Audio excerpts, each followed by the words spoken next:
Hai pelajar, apa khabar semua? Cikgu harap semuanya sihat-sihat belaka. Ya, kali ini pelajar, kita bertemu untuk topik kedua Advanced Form 5 iaitu Hukum Linear, Linear Law pelajaran pertama.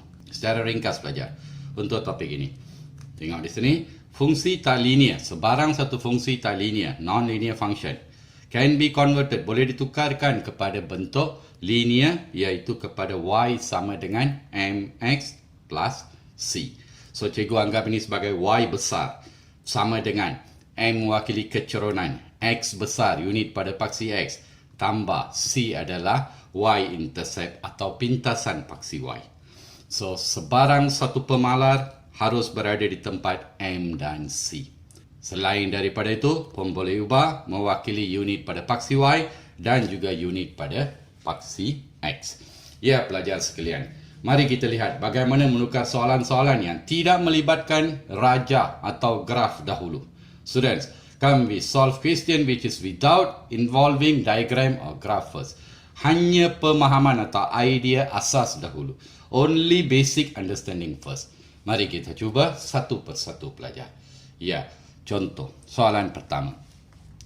Tukarkan hubungan tak linear berikut kepada y sama dengan mx tambah c. Seterusnya tentukan kuantiti yang dibakili oleh y, x, m dan c. So, reduce the following non-linear relation to the form of y equal mx plus c. Determine the quantities represented by y, x, m and c.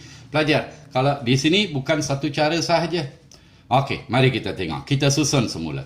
Yang ini, y kuasa 2. Y kuasa 2 sama dengan letakkan negatif 6x di depan, tambahkan dengan 7. Ya, sudah tukar pelajar.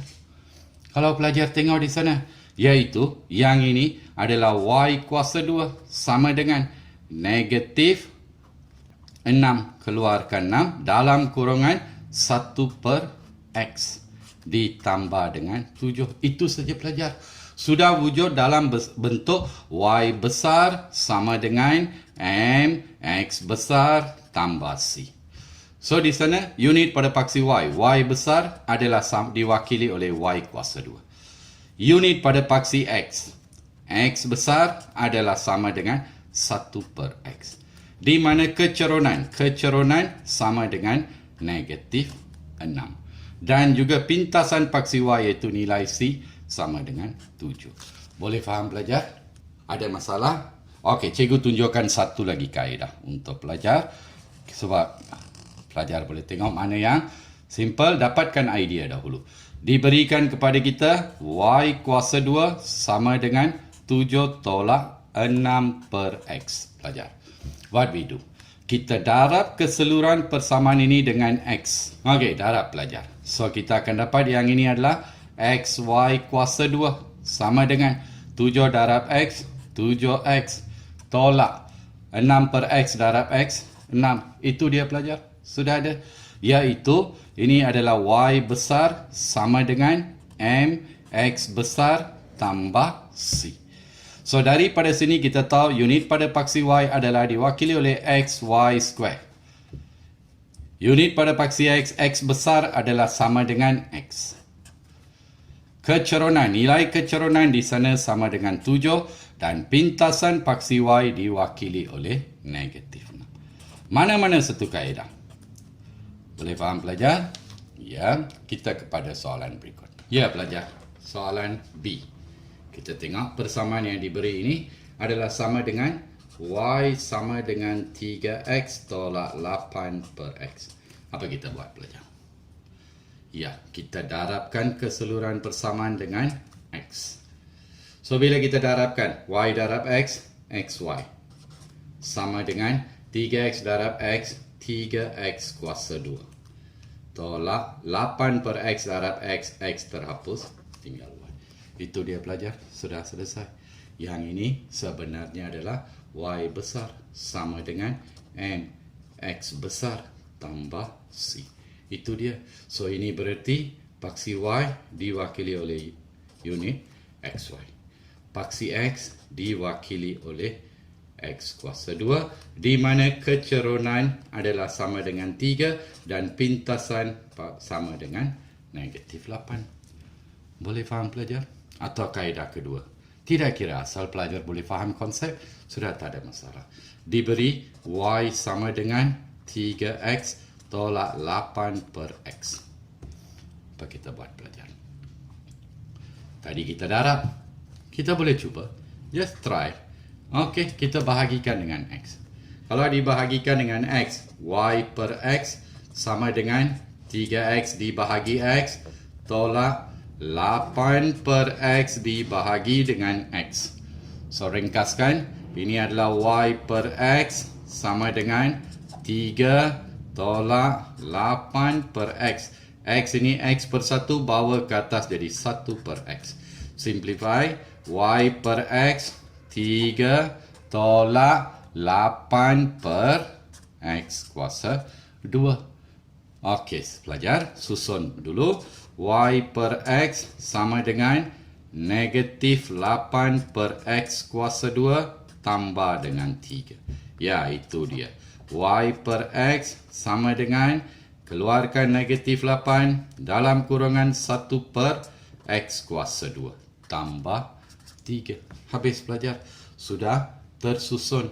So, Y besar sama dengan M X besar tambah C.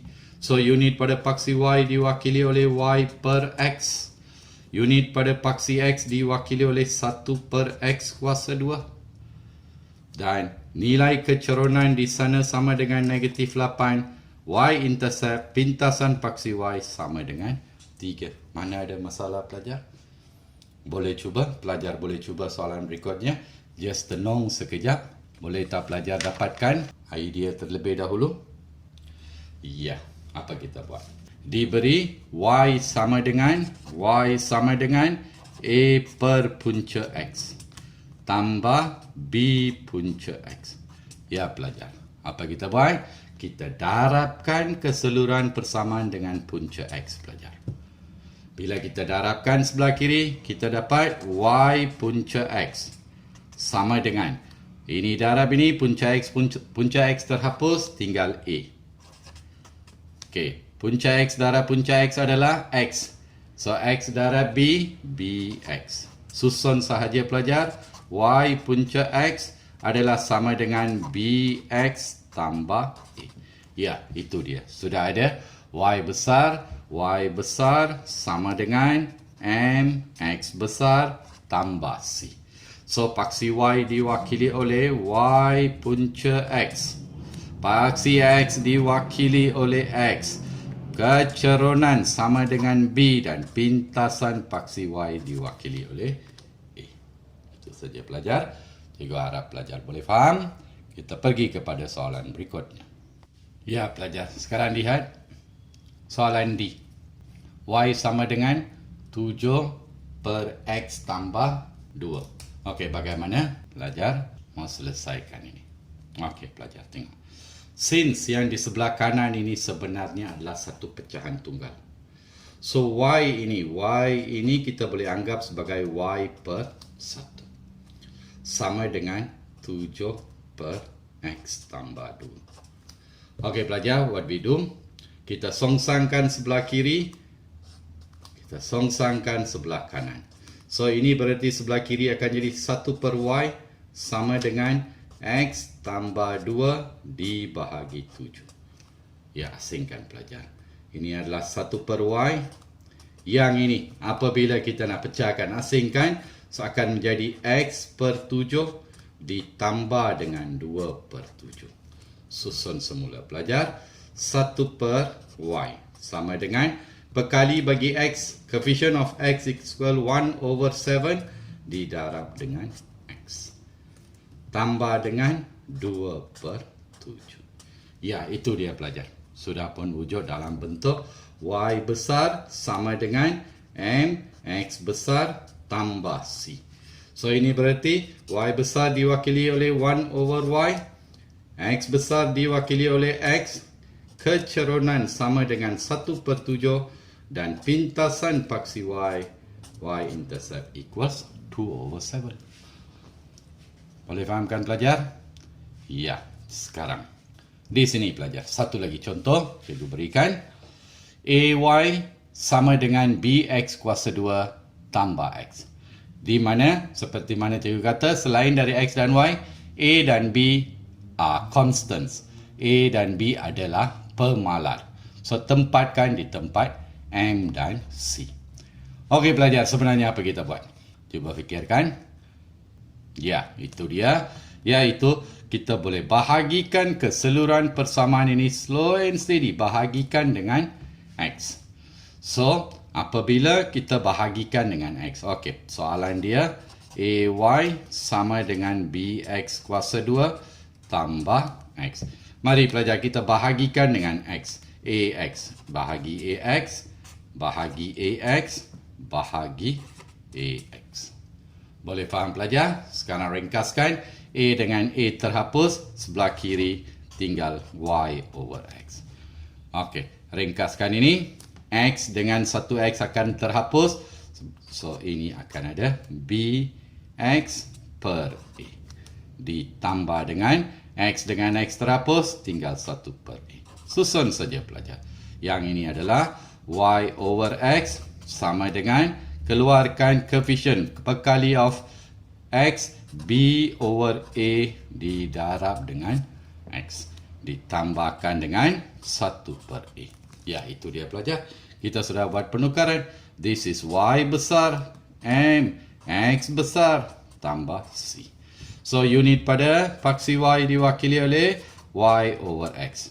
Unit pada paksi X diwakili oleh X. Kecerunan diwakili oleh B over A. And pintasan paksi Y diwakili oleh 1 per A. Mana ada masalah pelajar? Simple saja kan? Mula-mula. Okey, kita berhenti di sini untuk pelajaran kali ini. Dan kita akan bertemu dalam pelajaran 2 untuk komlinier. Untuk beberapa bentuk lagi, terutamanya yang melibatkan log. Terima kasih pelajar. Bye.